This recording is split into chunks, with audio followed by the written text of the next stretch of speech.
Unorthodox Match, a novel by Naomi Ragan, best-selling author of The Sister Twice.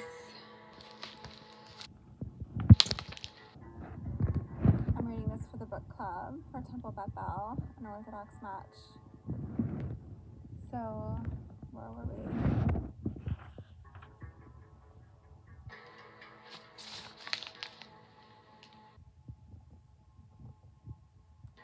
Fruma Esther Sonnebaum pinned her chin-length dark wig firmly to her head, covering it with an elaborate hat, held in place with at least 3 lethal-looking hat pins. Only after shaking her head vigorously to make sure her head covering would stand up to the hurricane wind before flying off to reveal the forbidden sight of her fuzzy gray hair, did she put on her coat, carefully examining the dark material for lint or stray hairs. She buttoned it up to her chin. When she was done, she started into a full-length mirror. She stared. She lifted her chin, satisfied, a queen, an absolute queen, as befitted the widow of the late Admiral Yishkak Chaim Sonnebaum, of blessed memory, as well as the sister of deeply revered late Rabbi Eliezer Ungavar. She glanced at her watch. Oi. It took her so long to get dressed every day, but what could she do? To walk out into the street of Borough Park without being impeccable to the last detail would besmirch the family name. It was a heavy responsibility. She reached for the carefully wrapped package on the kitchen table. 2 pounds of freshly baked goulash in an aluminum pan, a jar of homemade prune compote, and a plastic container of cold cuts. They would be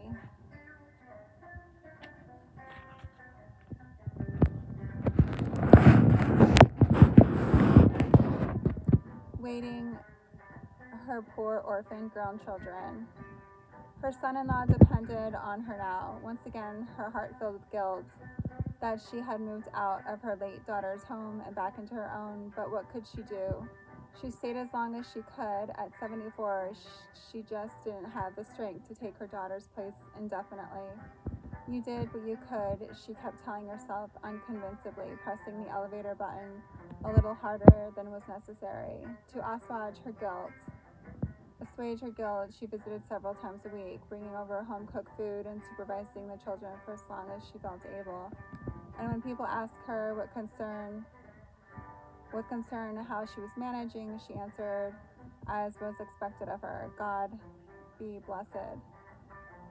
I'll have plenty of time to rest in the grave. Only in the privacy of her mind did she allow herself to admit the inexcusable truth that she was exhausted. Good morning, Rebbitzin. The people of Borough Park greeted her as she walked through their busy streets, sometimes waylaying her, clenching her hands, and pouring blessings on her head as they employed her to send their good wishes to her poor, dear family. How is your son, the children? They asked, their faces filled with compassion and concern.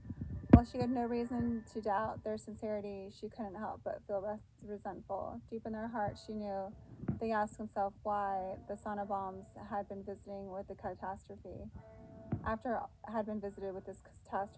all, Hashem, may his name be blessed forever and ever, was just and full of mercy. So when such a tragedy struck, as much as one tried not to fall prey to the evil inclination of slander and libel, ordinary pious Jews could not but ask themselves, as she herself had numerous times concerning herself and others, what fault, what transgression had merited such retribution.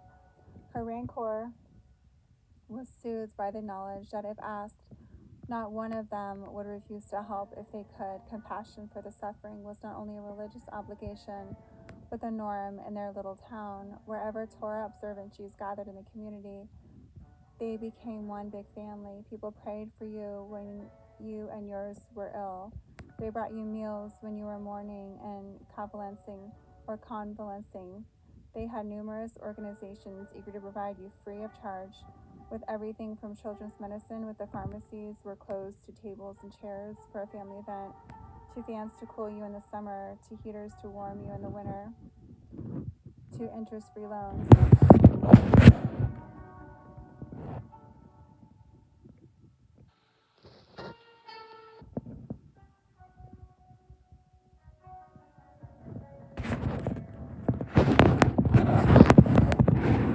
To get everything free of charge, from a wedding dress to pacifiers for wigs to special pillow meant to cradle a baby during circumcision to soften the blow. There was no end.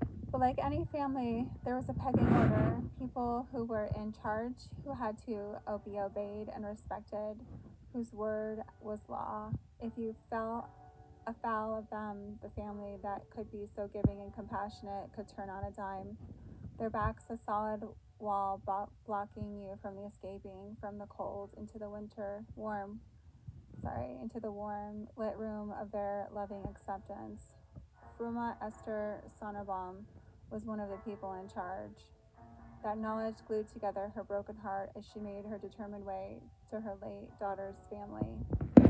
Her lovely, lovely Giselle, child of her old age, born after all the other children were teenagers. Her other children, 2 girls and a boy, had moved far away. The girls were both in Israel, married to respectable scholars in Jerusalem and Bnei Brak, and her son was busy teaching in her renowned Telsha Yeshiva in Chicago. He had 10 children, his own to care for, while all of them, God be praised, were diligent in showing her concern and respect. But they had left her behind. Only Giselle had been there. They had been very close, especially at the end. She knew that one should never question God, blessed be He, who often her thoughts betrayed her, wandered generously, dangerously close to the edge of blasphemy. Why had this happened to her, a pious daughter, her strictly God-fearing, observant family? Why had there not been Hashikashab, practice, providence, divine intervention? Why? As much as she tried to comfort herself by counting her many blessings, she found the loss unbearable. Sooner or later, she knew it would bring her down to the grave. She did not wish for such a thing. God forbid. To do so would have been a direct affront to He who gives us life and sustains us day after day. But the relentless flow of sorrow that dampened her pillow and the pages of her prayer book could not go on forever. After these days, she found herself sitting alone in the evening, staring at the window of increasing fuzzy eyesight at the hollow light of Borough Park street lamps, imagining the pain that would strike her down, the visit to the doctors, the test results that would finally give her ordeal expiration date. Still, she prayed that would not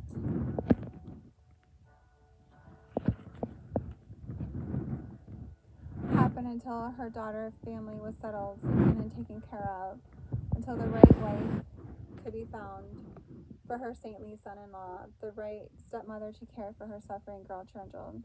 There was no other choice. Life only went in one direction, forward. Yaakov's own family, was not in a position to help.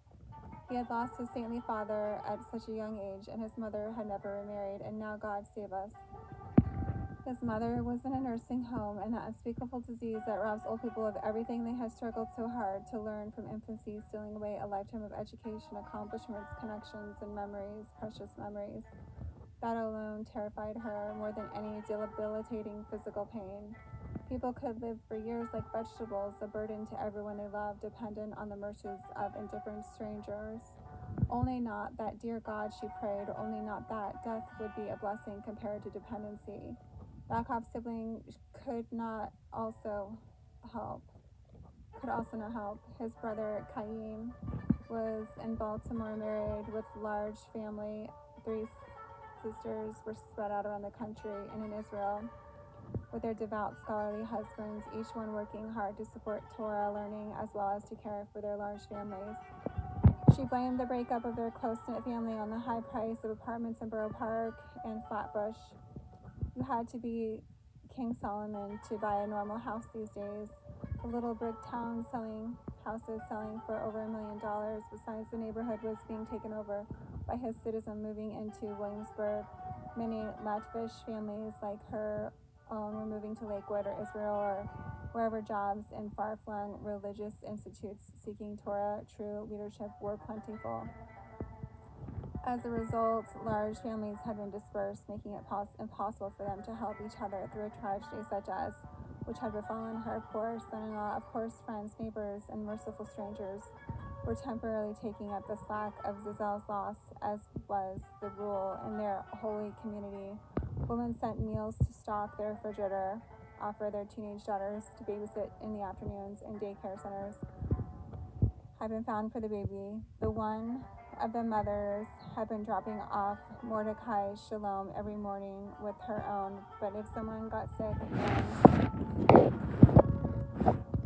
needed to stay home during the morning, who but she would be available. Yaakov, of course, could not be disturbed from this Torah learning. It was all piling up, the laundry, cooking, shopping. Her little granddaughter was trying, but she couldn't cope. She was a child herself. Fruma Esther shook her head. You needed a full-time mother for 5 children, not to mention a second income. People did not like to discuss that money. After all, according to Halakha, a man was obligated to support his wife and family financially. This was a law written especially into every Jewish marriage contract, but custom was stronger than law, and the rabbis had long circumvented this absolute religious requirement by allowing women to voluntarily give up their due. Bayis Yaakov girls were instructed that the highest rung of womanhood was not only to renounce their husband's financial support, but also to put the yoke of making a living around their own slender necks, sparing their husbands all monetary worries that might interfere with their single-minded pursuit of greatness in the halls of Talmud study. Girls compete with each other for that honor. The prospective groom, who admitted he planned to earn a salary at some profession, was denigrated as Balapatim and had a hard time finding a willing bride. Her Zessel, of course, had been the same. Not that she hadn't struggled, especially after birth. She often had what people called sad days, days when she had been too exhausted to get out of bed and needed pills to fall asleep. But she was such a saint, never complaining and always managing to pull herself together and continue until she stopped walking, taking a deep breath and letting it out with an audible sigh. She must sweep that thought out of her head forever, the memory of the day when her Zizzle had been unable to continue. With great effort, she readjusted her thoughts, focusing on that which she could comprehend, the income. What would the family do without Zizzle's income? A teacher in a religious school didn't make much, but added to Yaakov's Kolil stipend. It had made the difference between being able to pay the rent, the grocery store, the butcher, and their medical insurance. How would they manage now? If only she had been able to help them. But between her Social Security and the small pension from her husband, she herself barely scraped by. Yaakov was borrowing money, she knew, but how many more loans could he take from the free loan?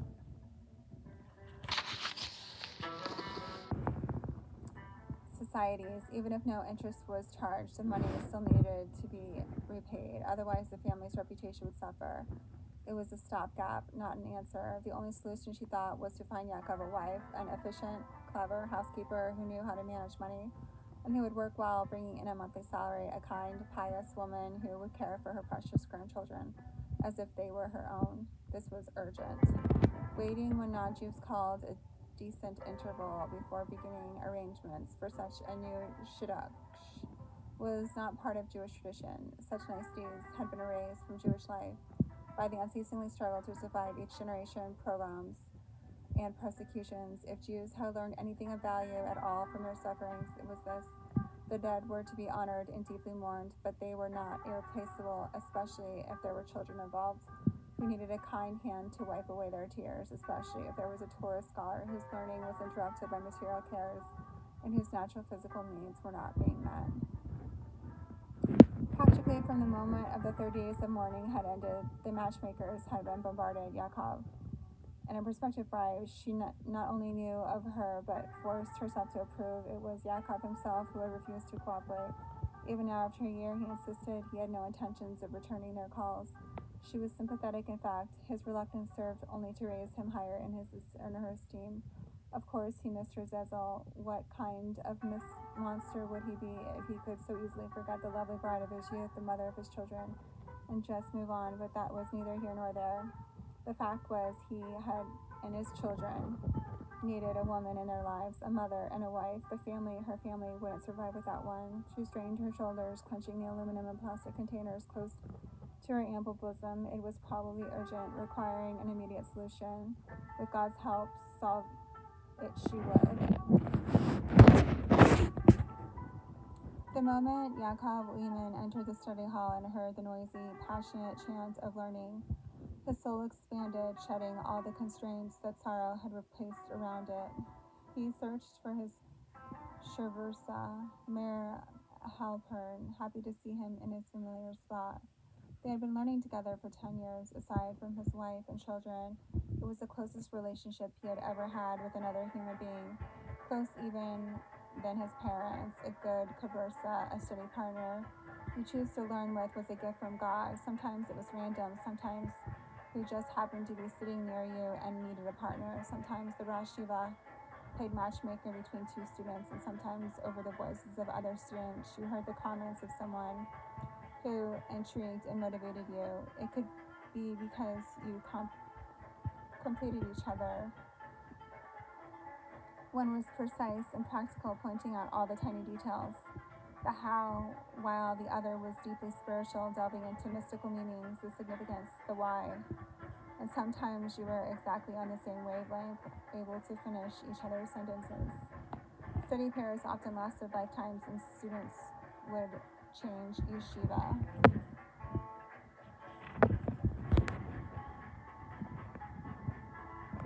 To follow a partner, even moving to another city. Often, it was also a relationship that dissolved the moment you stepped out of the study hall, but inside, you were soulmates and partners in the most intense, meaningful endeavor imaginable. Each day, as he sat down behind the shutter and opened his Talmud, it was as if he were embarking on an incredible treasure hunt, sifting through the often opaque text until the light of insight illuminated of his startling hidden inner meanings. The very secret of life. Like all great explorers, each man had his own style. Sometimes ignorant people compared learning Talmud to studying in a university classroom. Nothing could be further from the truth. Professors had high intellect, perhaps, but no passion. There was no hidden divine truth to be uncovered.